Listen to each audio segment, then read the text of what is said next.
everyone. Welcome back to the Dual Screens podcast. I'm one of your hosts, Steven Fontana, and with me, I'm back, actually. And I'm now joining the more regular host now, apparently. Andy Asimakis, how you doing, buddy? God, you leave for like one or two shows and you act like it's been a year. It feels like forever, and You've last one... You've had like more than month-long hiatuses before. I know. There was one time where I didn't miss a lot of shows, but we posted a lot of shows that you did by yourself, like back to back to back, and it was like I wasn't part of the show for like 4 weeks in a row. But not intentional. Not intentional. Just on my part. Just a way for Andy to get more controlling stake in the company of Dual Screens. With us this week is Adam Kareem. I don't want control. No, you do not. Developer of Protodroid DeLTA, a fast and fluid 3D action platformer set in a beautiful and hopeful solarpunk world. Adam, welcome to the show. Hey, thanks for having me, fellas. Appreciate it. And welcome to my bedroom. All right. And this is the closest you'll ever get to it. All right. Stay out of my room. First of all, that's a little presumptuous of you to say. That sounds like a true. challenge, my friend. I feel a friendship brewing here that could last decades. I'm gonna get my ass on that bed. It may not be that bedroom specifically. This is backfiring tremendously. Let's see. There will be a house party when you're celebrating your yachts and all this stuff. Because I'll be honest, man, Protodroid DeLTA, I played the demo actually right before we went live here, and cool. Man, it's dope as hell. Why don't you tell everybody what Protodroid DeLTA is for those who are the uninitiated? Yes, for those uninitiated, welcome to your initiation. What happens here stays here. The first rule of Fight Club is you don't talk about Fight Club. First rule about game development is you don't talk about game development. The game just happened magically, and then people cry, and then now you have a product, and it's great. But my game... It's accurate. A lot of our former guests, we cried a lot, and then you made a game. Buy it. In that order, in that sequence, man. My game is like by and large, it is a 3D version of Mega Man X.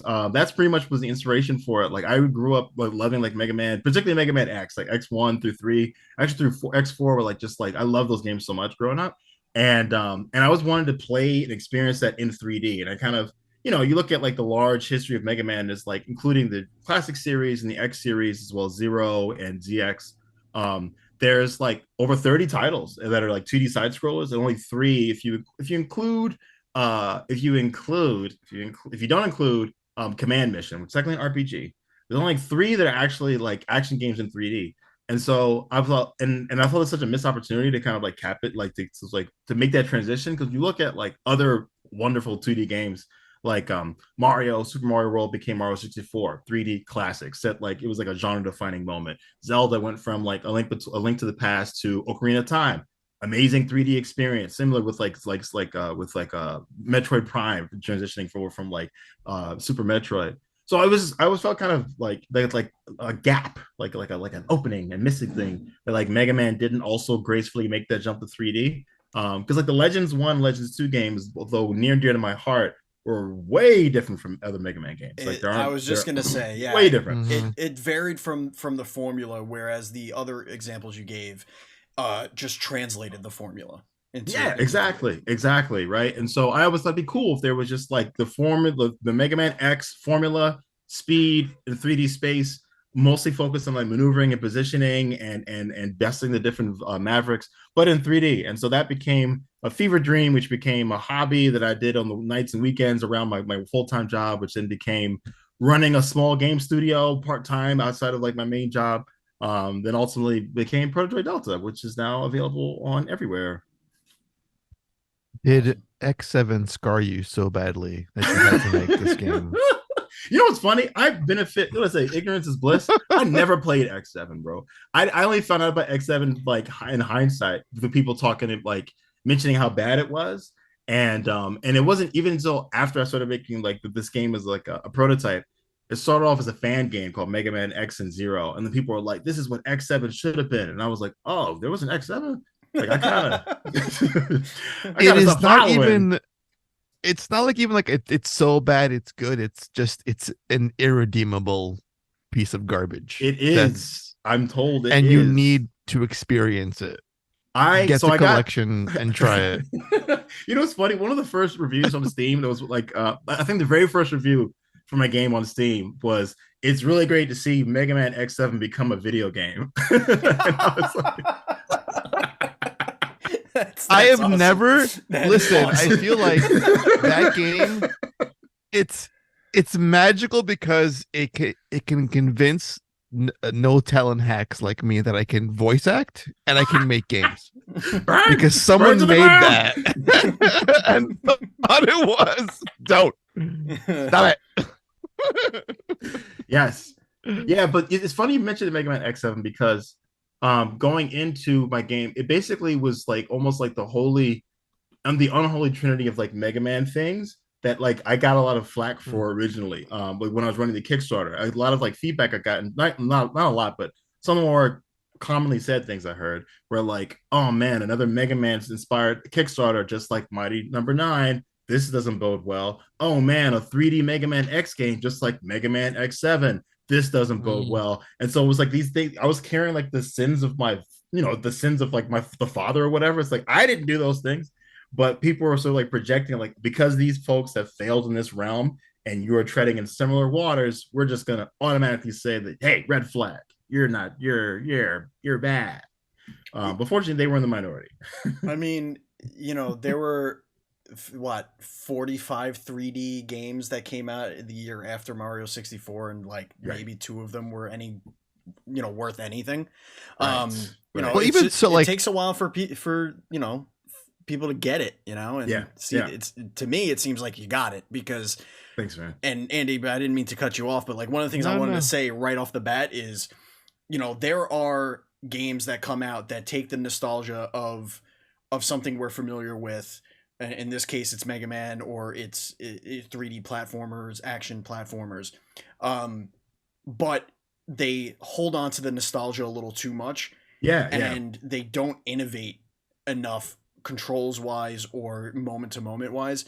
And I think you have a really good balance there of that, because the controls, while they were familiar and intuitive, I was like, oh, that's an interesting way to do this ability that is usually just press a button and there it happens. Like you have to do a little bit extra to kind of get that little extra platforming oomph that, the dash jump and holding jump and like all of that stuff.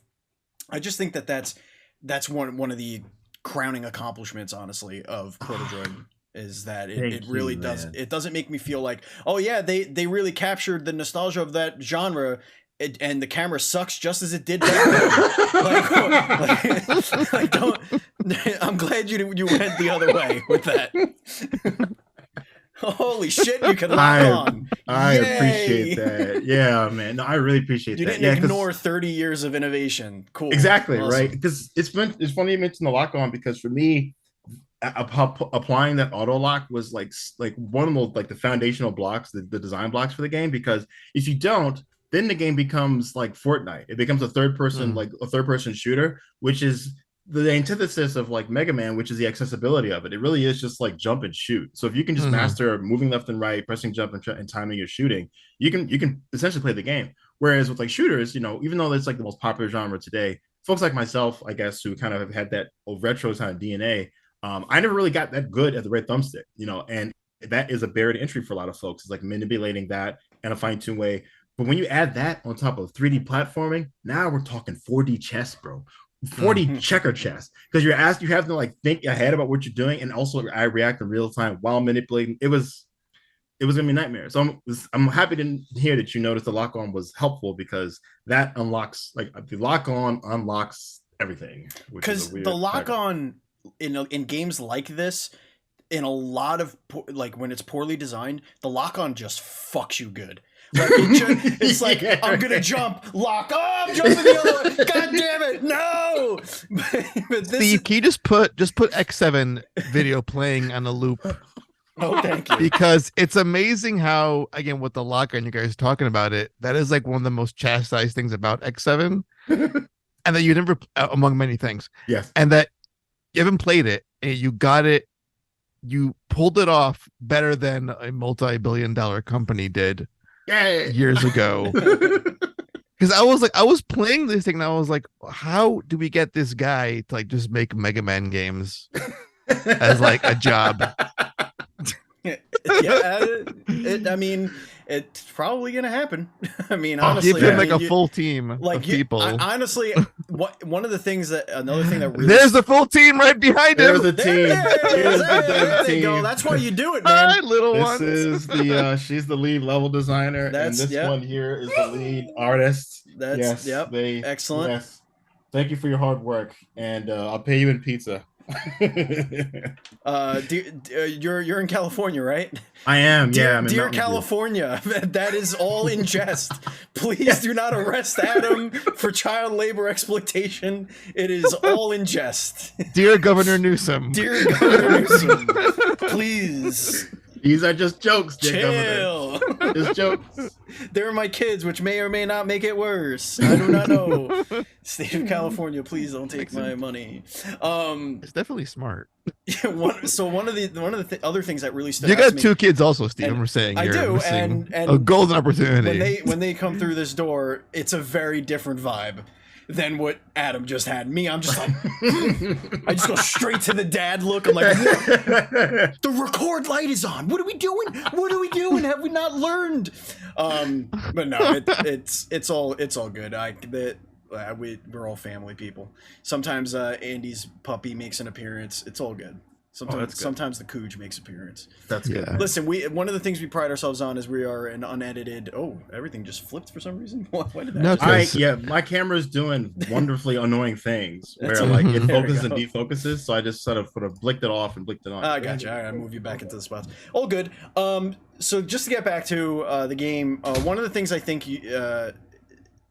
instantly grabbed me outside of like Mega Man's cool and everything like that, but I never felt like they were people.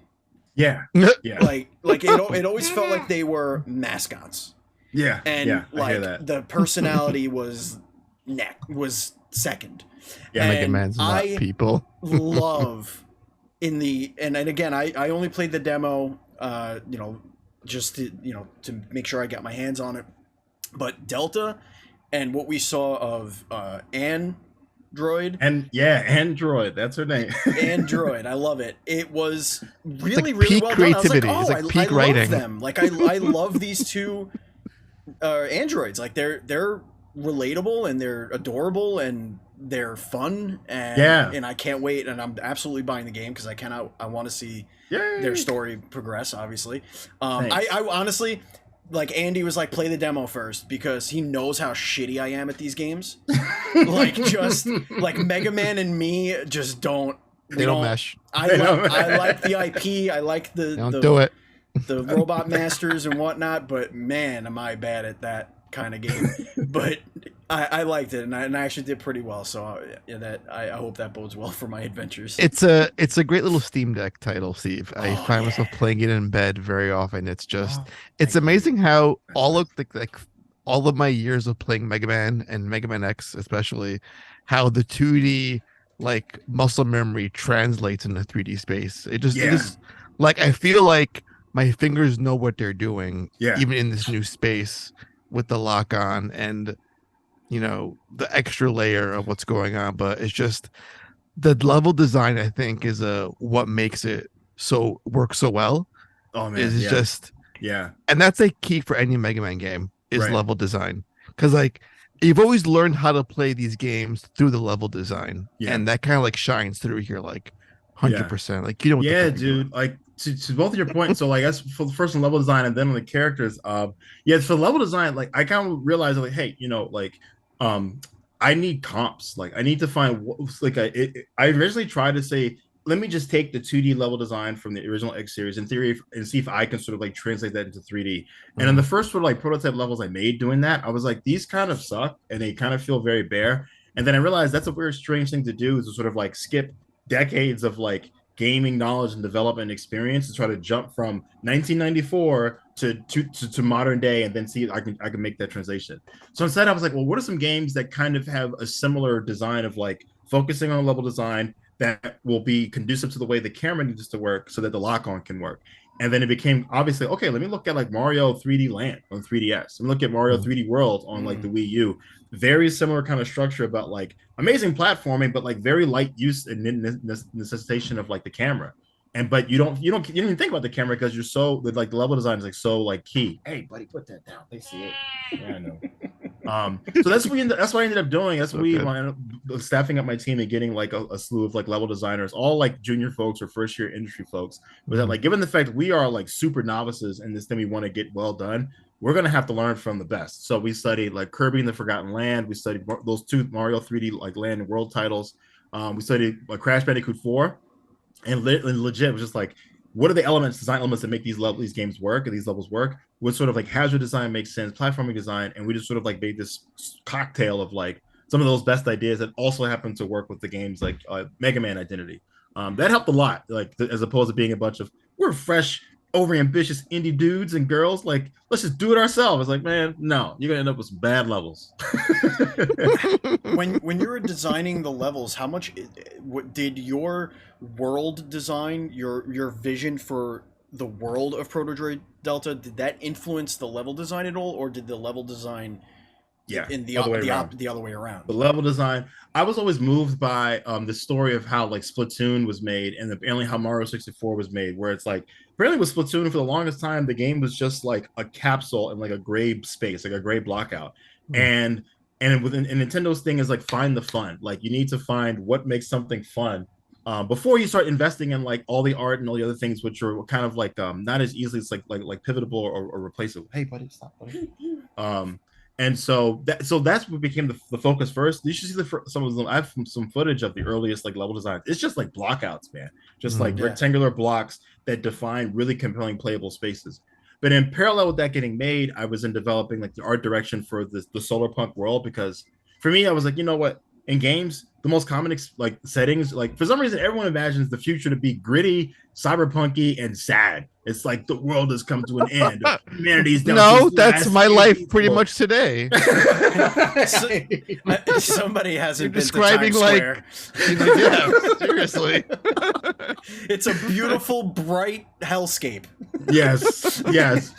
And so I was like, you know what? Let's try something different. You know, let's try something that isn't so much of the samey about like there has to be other visions of the future besides this, right? That everything all just goes to crap. And so that's where like the motivation for solarpunk came in. And so I then found myself with a challenge of like, how do I like wrap around the core level design with art that at least tells a compelling story of like, hey, this is what this world kind of looks like and what it's about. And for that, we kind of drew inspiration from Ratchet and Clank, because Ratchet and Clank is very similar in that it's very platformy kind of level design stuff. I knew that it felt like that. Like, I the couldn't put perimeters. Yeah, the perimeter is where the art shines and where you see like the world and everything, and you get a sense like you're almost on a whole planet when all you've done is littered like the perimeter with like buildings and assets and trees and stuff. That means you gives this to convey to you that, oh well, you're an alien planet. So that's kind of where how we were able to tie that in, like the art with the level design, in a way that didn't like break one or the other. Dope. You're eating tissues. Yes. We're back to that Gavin Newsom thing. I'm a good parent. Please don't take my kids from me. That's Protodroid. That's Protodroid Alpha. We haven't worked out the kids. We're working on that. My kids have graduated to eating Q-tips, so they'll get there. They'll get there. Yeah, but yeah. Oh, and then circling back a little bit about the characters. Yeah, that was the other thing I thought was like a missed opportunity, was that like, it partially was drawn from the fact that like, you know, as an indie developer with very limited resources, I'm putting a lot into making these characters look cool and have cool character design and have kind of like and so. And like, it would feel weird to just throw that away. You know, it's been all this time making someone look somewhat type of way and make sure they're cool. And then you see them, you have a 2-minute dialogue, you beat them, they blow up, and then you never see them again. And that's what's happened like every like Maverick, every Robot Master in like the X games. I was like, that's kind of a missed opportunity to like really add some lore to these characters, give them some more meat and some sort of like more story, such that so that they do feel like fully fleshed characters. So when you do best them, it feels like a relationship has developed or changed in some way. So that became like a deliberate design decision. Like, okay, I want to make characters that are memorable, and I want to basically make these interactions not just these one-off one-liners about like, why'd you go Maverick? Because I'm actually, I don't know, you owe me money, X. What? fight starts, warning, and then you It's an fight actual dialogue. Like X6, I would imagine. Exactly right. And then they blow up, Fucking- and then they're like, Sigma will get you X in the end. And it's like, man, that character was pretty cool, but all I got out of him was, why'd you turn Maverick chill, Penguin? Because it's colder than I thought it would be. He's got no chill. He's got no chill. It's amazing how like it took me a couple of X games to really appreciate X and Zero as characters and watch Right. them develop. Yeah. But I can play your game and love your characters because you've actually made Instantly, them. though. Like You've made them more than like these one note things Thanks, man. that have a singular purpose and then they're done and then that's it. Like Exactly. like there's an intention, like they're living in this world and they're more than just like a means to an end, like an ability Yeah. or like a boss weakness. They're more than just that. Yeah. And I love what you've done. I appreciate that. The other thing I took inspiration from with that was, and this is kind of funny, was the Assassin's Creed games, like the very first Assassin's Creed. I always thought it was kind of cool how, like, ones. the good ones, right? Like, the first one was so good. I was always kind of cool, but also that, like, when you finally beat a boss, they have that sort of like that heart to heart moment where he's like talking to this person, you just learn more about their background. I was like, man, that's a really cool way to sort of like learn more about the enemy. But then you realize how ridiculous it is because this guy's literally bleeding out. Like, this is what never actually happened. That you like have a guy Metal in the Gear neck, Solid, he's, there's like bleeding a out. huge monologue. There's like, you're about to die. Here's an hour of cutscene. It's Explaining my trauma. 40,000 breaths. We are the same person. Let me tell you why. God, just give me the card key already. Why are you doing this? Do you have time? Okay, you have time. I'll tell you why this is happening. Sit down. It's going to be. Do you want the a long detonation story. keys? Then we're doing therapy first. So I was like, man, there's got to be a better way to do that, right? Because I get it, right? You want that exposition, you want a way in that moment. It's similar to Demon Slayer's kind of found a good way, the anime, to achieve this. Where it's like right before the killing blow strikes, the villain has their life flash before their eyes, and so you quickly kind of sense of like, okay, this is what led them to this point. It's and so that's kind of like another way to kind of solve it. I decided to solve it by making it such that like you don't fight when you defeat like the Viper Masters, they don't die. They're not themselves in the suits that pilot the Vipers they're called, but they pilot them remotely. So if that happens, then you essentially removing their tools of destruction, but you still maintain the life, and so therefore, hey now. And so you're able to like have a conversation that makes sense. Like, okay, because you're not actually dead. You're just incompatible. Like you no longer have a way to fight. You're defeated. Just an avatar, yeah. They're still around. Not everybody has to die. Sometimes you just got to show them who's boss. You got to be like, all right, what did we learn? Like, exactly. I've reduced you to a keyboard warrior. So let us now have a conversation, right? Because you don't have any weapons. You're just behind a screen, behind a radio connection. And so I found that as like a neat way to sort of like have my cake and eat it too, where so you can achieve like defeating things, but also make sense of like why this post sort of conversation would end up happening. But yeah, I'm so glad you guys were like really picking up on it and appreciating, because like, yeah, that was one of the key things I wanted to make unique about the game versus what it's to take inspiration from. Shout out to your voice actors too. These two or like the actual voice the actors? actual voice actors, because like both technically, I guess, because there's a fine line between cheesy and Saturday morning cartoon cheesy. Yeah. And they hit that Saturday morning cartoon level of like bravado and melodrama, and I love it. I think it's really well done. This cast was so great. So it's like Danny Chambers did Delta, Sofia Narvaez did Android, JC Brazil, she did the Dr. Shelton, CJ Heineman did Rocky Jones, Julie Park did Evie Wong, Ashley Biskey did Sasha Shelton, and last but not least, Luis Bermudez did Ray Alabrije. And what's great about this cast is that they had very little direction from me. Like, I just had the script and I gave them maybe some sound references here or there, but just because it was during the pandemic that most of the stuff was being recorded and kind of like the games kind of being made. And so people picked up an ability to like recording at home and like remote studios, and they just knocked out of the park with just, I tell you, man, I think Danny must have recorded like 1,000 lines. And of all lines she recorded, I think I had to give direction on like 10. It was like, hey, could you just make this a little sound more desperate, or make this final a little more umph to this? And so it's like hats off to them. They are just a excellently self-directed and also very voice talented like that. It's just awesome. Oh, and lastly, Yeni Ann did Dr. Dorado, and so all of them just really great. Excellent cast. That is so cool. Like zero direction. Like how often does that happen in this sort of industry where it's like, yeah, whatever you're thinking is great. No notes whatsoever. Exactly zero.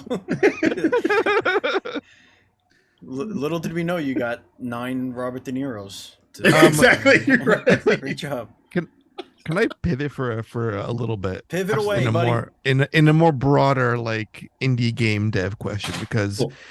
this was a Kickstarter thing, but Started then that. eventually you found yourself with Humble Yeah. Publishing.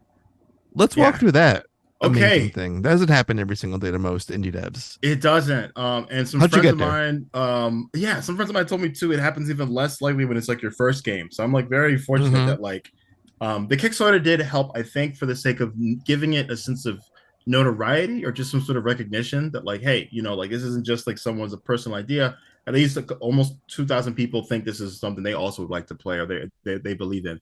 But yeah, the Kickstarter happened. I was not at all in much conversation with Humble at that time. The most was John Gavin Paulson, the former like indie scout for Humble. He reached out to me via Twitter before the Kickstarter, like in January of that year. The Kickstarter Shit. wasn't until like late April/May, and was like, because I was posting like just like clips of the game on Twitter and stuff. And he was like, seeing your game looks pretty cool. Can you send me a playable build? And he played it and gave some feedback and stuff. And so that kind of sort of like got put the bun in the oven or got the coals fired up a little bit. That like he happened just from his scouting talent, noticed the game and was like, hey, this is interesting. Let's keep in touch. Kickstarter goes. And then I don't really hear or communicate with Humble very much until later in the year when they kind of reached out. They announced like the Black Game Developer Fund, and they were like, "Hey, we think you should apply to it because your game is like a pretty good candidate for this." And so like the Kickstarter parlayed into the BGDF, and then I ended up being one of the first recipients of that, which then with the funds from that, I was able to develop sort of like the most compelling vertical slice for the game that kind of Okay. like I had the intention of being as meager as possible, and I was like, hey, with this grant, I'm going to try to finish the whole game because I'm the first time making a game, and I don't realize how outrageous that idea is. But I tried as best I could, and I got to what felt like a compelling vertical slice. Humble then was interested to see how that turned out, and then many months passed where there isn't really any clear indication that like they're going to fund this, they're going to publish it even further. So I just kept like developing as best I could and financing it myself for the most part at that point, keeping the team very small. So like the game, almost all the programming is been solo done, all the game design, all of like and I started hiring a few people here that help a little bit with help like level design and a little bit on the art side, but leveraging marketplace assets as best I could, but getting stuff like custom made where it need be. And it wasn't for like I said like a year I think after the BGDF that then Humble was like, hey, we reviewed it, we really like the progress we're making with the game. Let's start talking about like making it bigger. And that's I mentioned it, like I don't know if you guys saw, like I gave a talk at GDC where I kind of talked about this detail where it became a point where Humble was like, we like it so much, we think we should make it a bigger game. But like for me, I work I have a really secure job in tech, I'll put it that way, over out here in the Bay Area. And I was like, man, I'm already killing myself at this game with this very modest scope, because for me, right, the whole purpose of this was to create a 3D Mega Man X game. Like, I didn't want to be like the biggest thing ever. I just really wanted to see that come to fruition, and with characters that were really cool and compelling, and that spoke to me and spoke to like people that I knew growing up. And so like, I was like, I'm already kind of on track for that goal, and the game's scope was designed around that, So with Humble showing interest in it, to then ask, they were like, hey, we want to see what would happen, what would it take to make the game even bigger. I'm like, I don't know if I can manage that, and that would require for me to leave what I'm doing full time to then focus on this full time.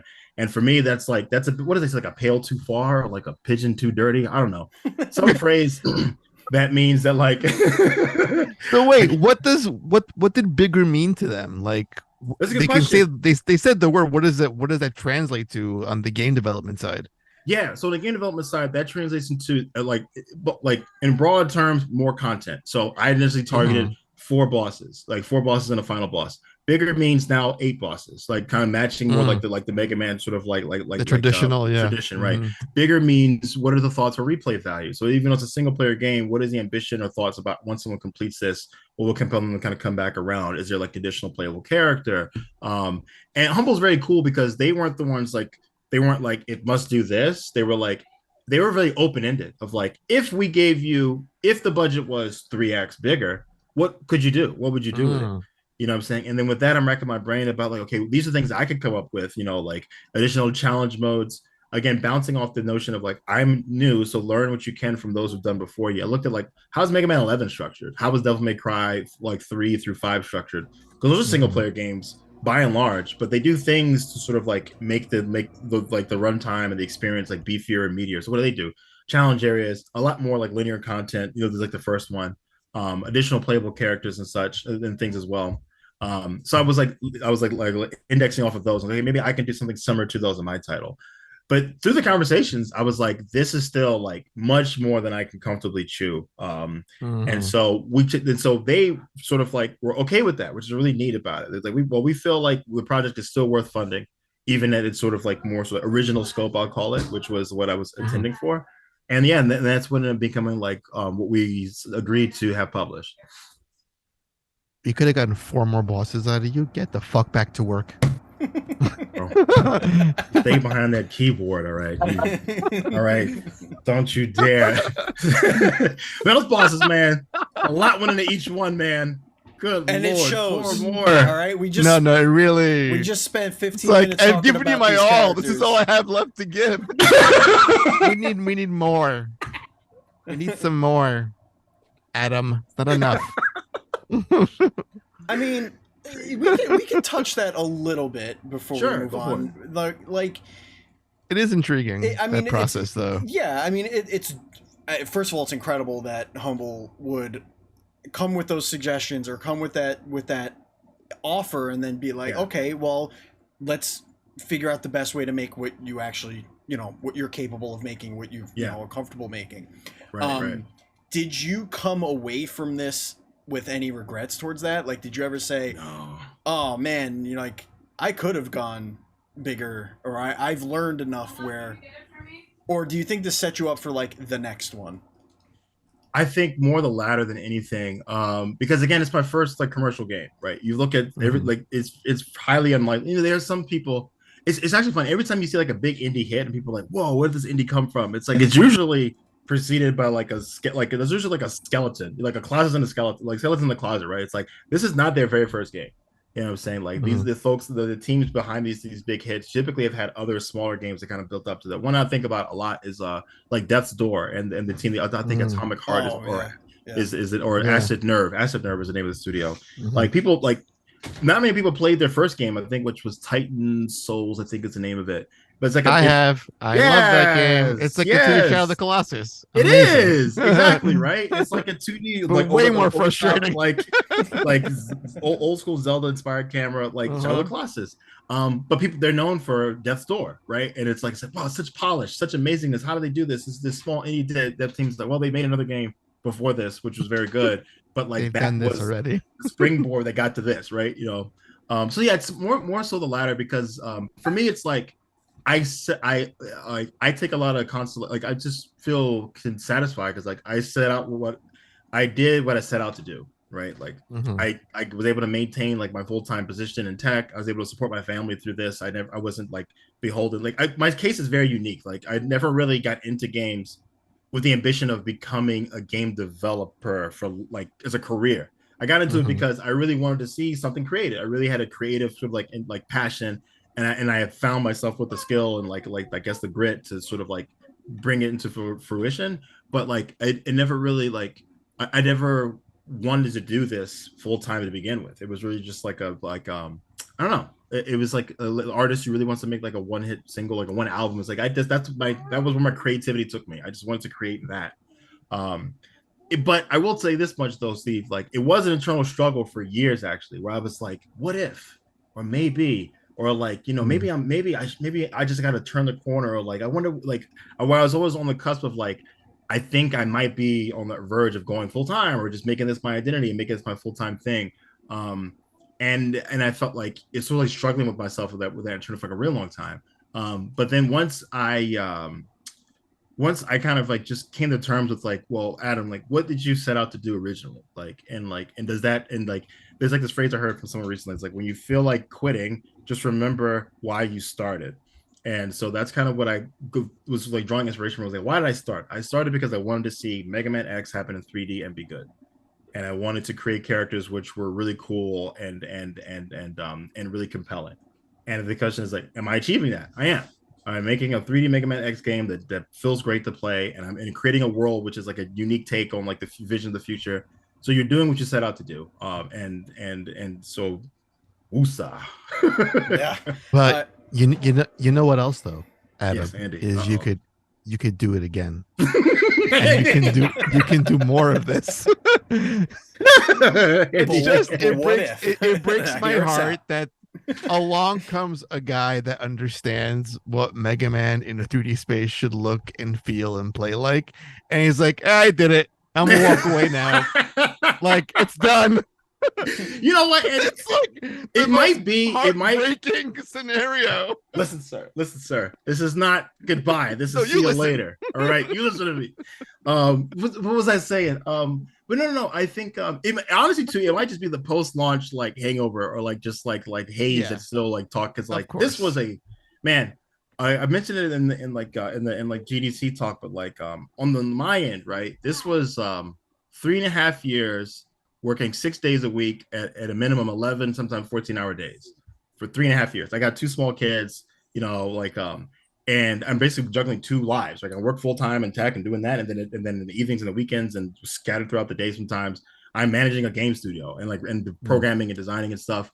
So I would never make a game like that again in that way again, because that was just like fueled purely by just this motivation to see this thing created. But like, man, that was like grueling, bro. Like, man, I don't think if someone came to me with that at the onset, like this was going to take 3.5 years. You will have 1 day of weekend a week.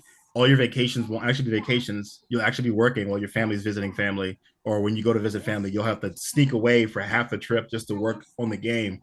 And this is your life for 3.5 years. I'd be like, yeah, hard pass. I don't blame you.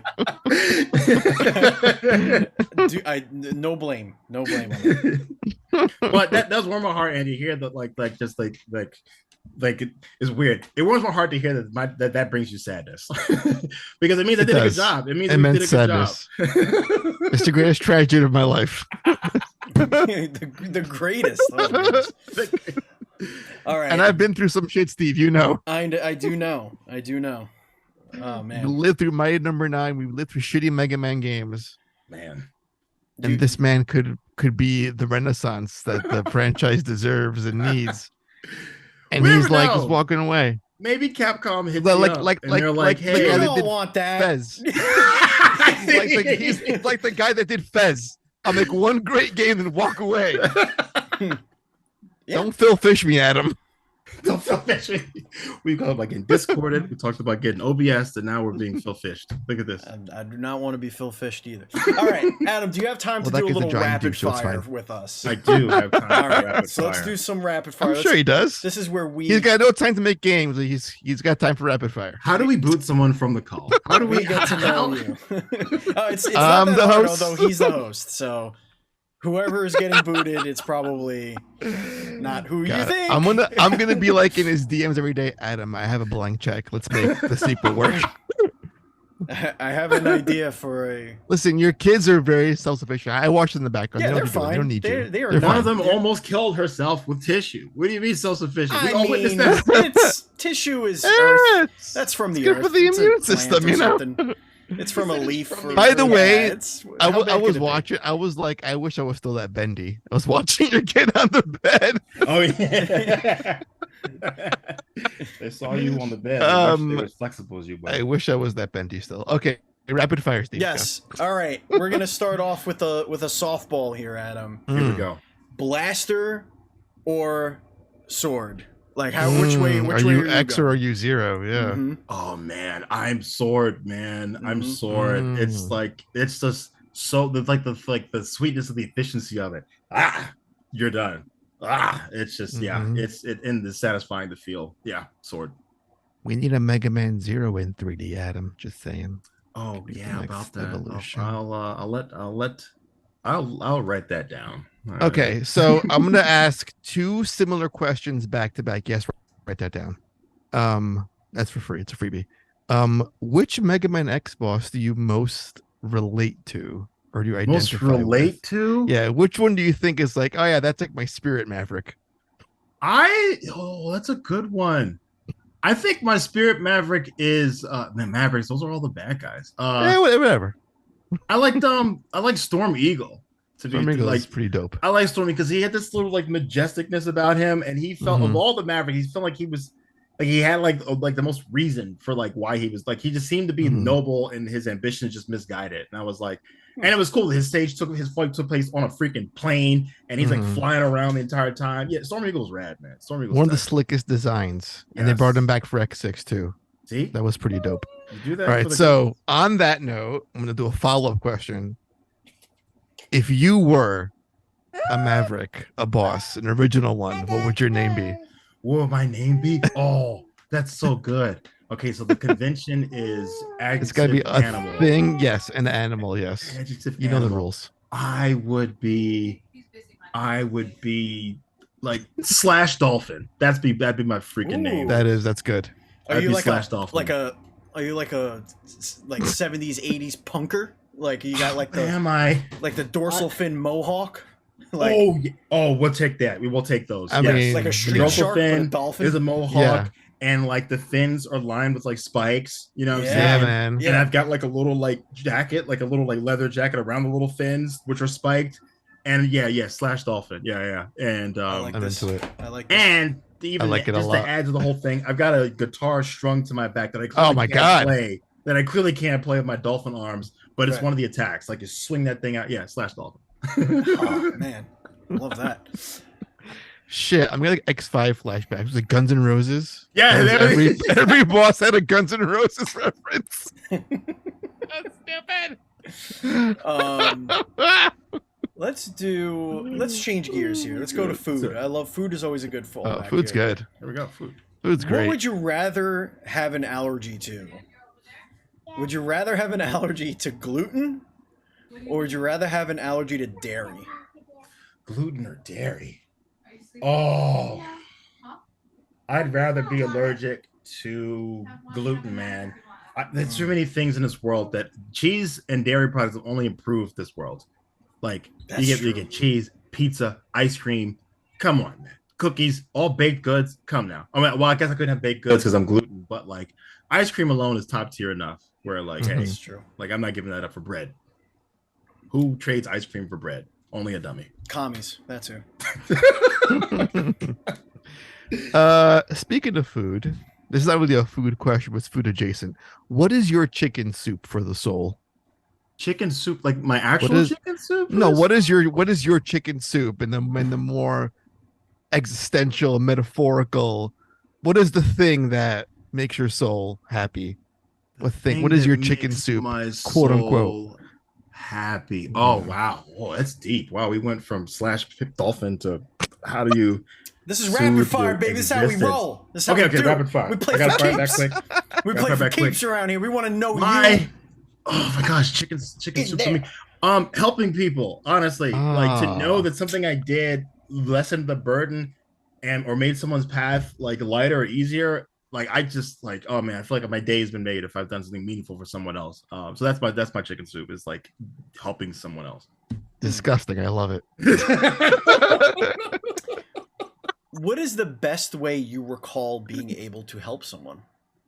Best way. The best way. Like the best time I helped someone? Yeah, what like if you could think back of like maybe it was a maybe not the most grand, but it was the way that kind of surprised you that it helped somebody and it's something that really filled you.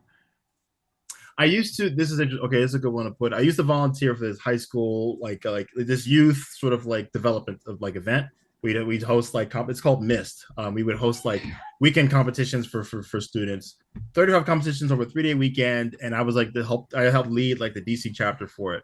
And it's hard to pinpoint any singular instance of this because it happened a number of times where folks would they start off as like people who competed in it, and then they would later come back in life and help to volunteer and run it as well. And then they would come and tell me that, like, that event changed my life, or like meeting you, like was the reason why I'm now doing this thing. Like, I'm now doing spoken word, for a living, or now why I'm now like a writer, or like a journalist. So those moments, and the one that kind of speaks the most is like the guy I think who now leads the group. His name is Zaheen Hussin. He's a really good friend of mine. Yeah, he just sort of like let me know that like meeting me and me interact with him like has been an inspiring for him to continue in that same path, and like and stuff like that. Like, I didn't think about that wasn't why I was doing it. I wasn't like, yeah, I hope one of you mother effers gets inspired by me. But it was just I was doing what I thought was a great thing to do. And then for him to come back years later and be like, yeah, I didn't let you know that like what you said that day kind of like shape things for me in a significant way. That one probably stands out a lot as I'm rapid firing trying to go through it. I will never inspire people. Not with that attitude. I think the most maybe I'll get like a mention in someone's suicide note. Maybe that's my God. Would you rather always? Would you rather always have wet socks or wet hair? Wet hair. 100% wet hair, bro. Wet socks. That's wet socks. Come on now. Or that is a scourge. That is a scourge of the earth. Wet socks. Oh my God. Scourge of the earth. Wet socks. You knew that question was out of pocket the minute it left your lips. I can feel it. Wet socks. You crazy. Has anyone said wet socks to that question? I want to know this person. SpongeBob has said wet socks. It's part of his charm. You would. It's part of his charm. It's part of the whole pineapple. What about you, Andy? Wet socks or wet hair? Huh? I have no hair essentially, so sure, we'll do the wet hair. Oh my gosh, cop out, Captain. Right. Wet head. It would dry almost instantly. Wow. Like when I walk out of the shower, it's already dry. Is it a decision if it wasn't a decision you made? I feel like you've already like. If I was blessed with actual hair, give me real hair. Give me my hair again. Yeah. I'll take wet socks any day of the week for hair. Disgusting. Oh. Again, we're back to the question: how do we boot someone from this call? All right, Andy, I got one more, and then you'll take us home with the final. Oh question. Boy, I know his answer already. Adam,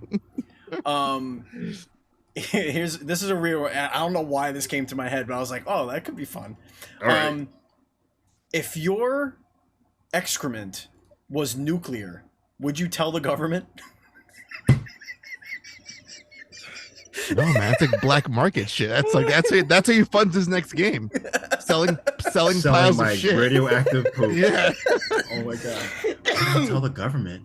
Well, yeah. It's like nuclear feces. Is this something? Are they paying? I don't know. Are they paying? Maybe they just keep you locked up somewhere to give. Someone's got to pay for that. Someone has to pay. If they're paying, I'm answering. I'll tell that much. Yeah. If I could, through a friend who would be aware of this, whose name rhymes with Meave and whose name rhymes with Mandrius, if I could, through friends, inquire to the government's asking price for radioactive poop, we might have a conversation. If I had an unlimited supply of radioactive material, would that bode well?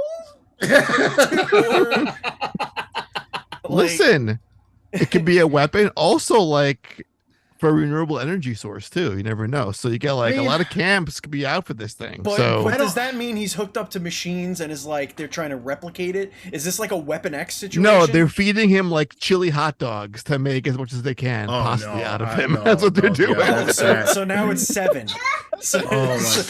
Now we've made this a horror movie. The thing I can't wrap my mind around is like, how am I not killing all the people around me? You know what I'm saying? Like for as long as you remember, you just flushed it. You know what I mean?